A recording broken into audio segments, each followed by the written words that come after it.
Okay, couple of things before I begin. Reminding you that what uh, Jesus told Mary, do not hold on to me, and he has not yet ascended to God. So these are still um, things, maybe things that should not be held on to. And in Matthew 24, it's mentioned that false messiahs and false prophets will appear and perform great signs and wonders to deceive, if possible, even the elect. See, I have told you even ahead of time. So if anyone tells you, there he is out in the wilderness, do not go out. Here he is in the inner rooms, do not believe it. All right, so let's look at what's going on here.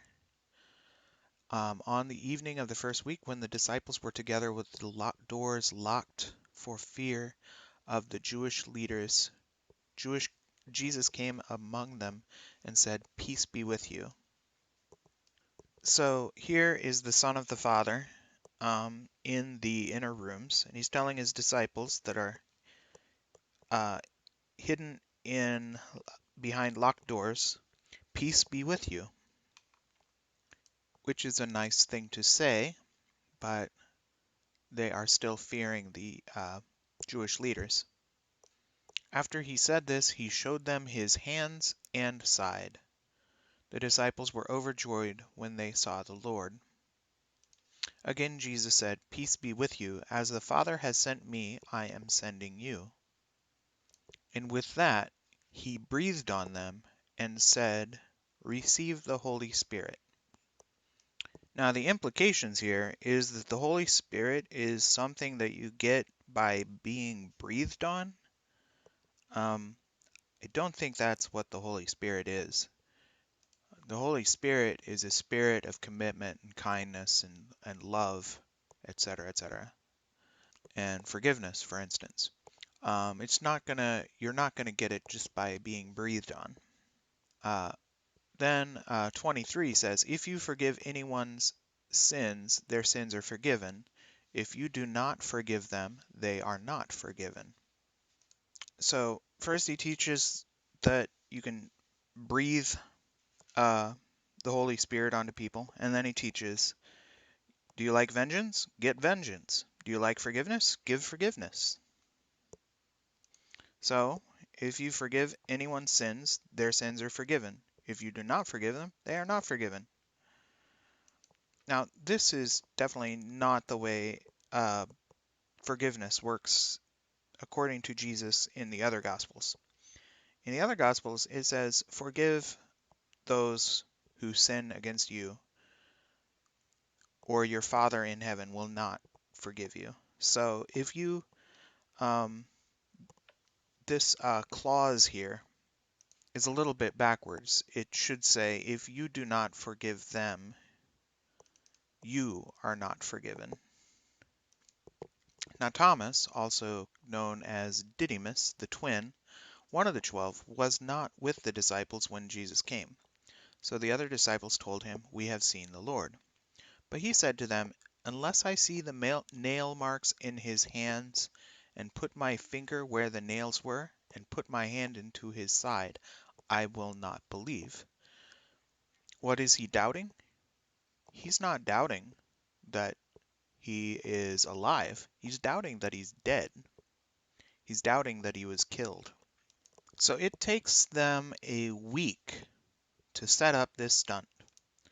A week later, his disciples were in the house again, and Thomas was with them. Though the doors were locked, Jesus came and stood among them, and said, "Peace be with you." Then he said to Thomas, "Put your finger here, see my hands. Reach out your hand and put them into my side. Stop doubting and believe." So here's Thomas. Thomas did not doubt that Jesus was alive. He doubted that he was stabbed or wounded. So they have to take him behind a locked door where Thomas can feel the wounds to convince him that Barabbas was indeed stabbed. And Thomas said to him, My Lord and my God. Then Jesus told him, Because you have seen me, you have believed. Blessed are those who have not seen, and yet have believed.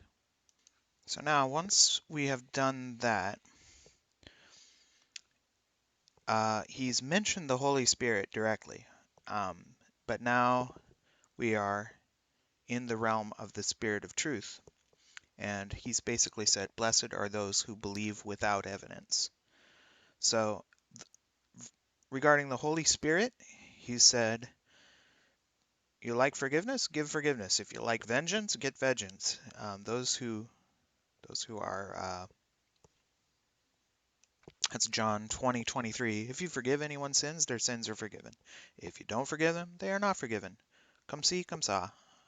You give a little, you take a little, whatever. Who cares? All right. Then now in this verse, he's saying, Because you have seen me, you have believed. But blessed are those who have not seen and yet have believed. So, in essence, this is a blasphemy of the Holy Spirit, because the Holy Spirit forgives and loves unconditionally. And this is a blasphemy of the Spirit of truth, because people who believe things without evidence are not blessed. They are misinformed, usually. And John 20:30 continues with Jesus performing many other signs in the presence of his disciples, which are not recorded in this book. But these are written that you may believe that Jesus is the Messiah, the Son of God, and that by believing you may have life in his name. Many indeed, therefore, also other signs did Jesus in the presence of the disciples of him, which not are written in the book this. These, however, have been written, that you may believe that Jesus is the Christ, the Son of God, and that believing life you may have in the name of him. So it's interesting. It talks that Jesus performed many other signs in the presence of his disciples. Okay. Not out in public, not out where everyone could see them. So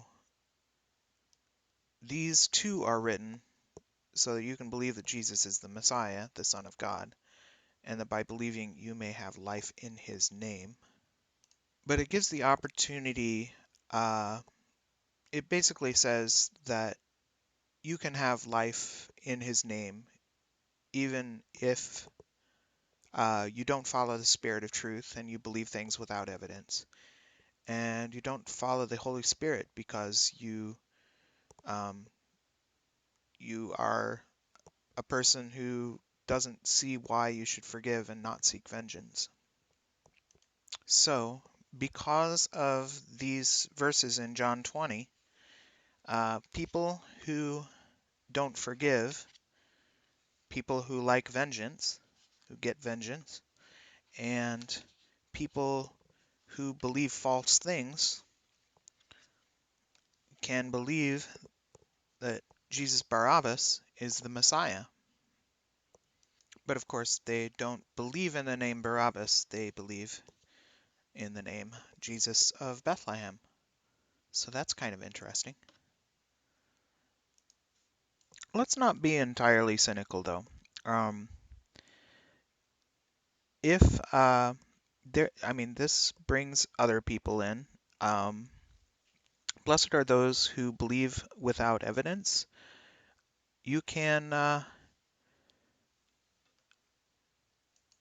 believe that if you have like a persistence towards a goal that everyone tells you is impossible, that is faith, and it can be a positive trait of a person who has that kind of optimism, and it's not a situation where you believe in a false thing. You might believe in something that isn't yet true, but you can move toward a goal. So in that way, people who believe without evidence um, are blessed because they continue to work toward a goal that um, and they are likely to succeed in some way. And furthermore, whether this is holy or not, I have doubts, but it is true. If you forgive anyone their sins, if you don't seek vengeance for something, um, then the vengeance is not sought. Their sins are forgiven. If you do seek vengeance, uh, they are not forgiven. But also, anger is a sword that stabs oneself, sort of. So to actually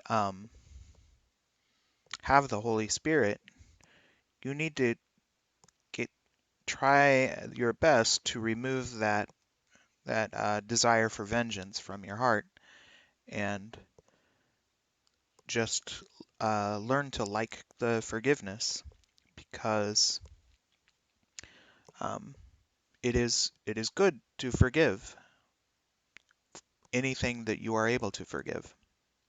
So I would say of chapter 20 of John, the basis of it is the way up is the way down.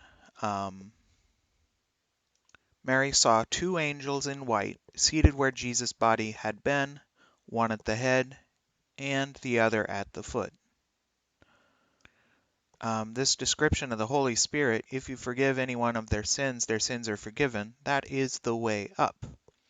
If you do not forgive them, they are not forgiven. That is the way down. And here, in verse 29, it says, "Blessed are those who have not seen and yet have believed." And that covers people who believe false things. That is the way down. But persistence towards a goal that everyone tells you is impossible, if it's a good goal, that is the way up. So this is where Jesus says, Jesus has predicted in the first chapter, "Very truly I tell you, you will see heaven open and the angels of God ascending and descending on the Son of Man."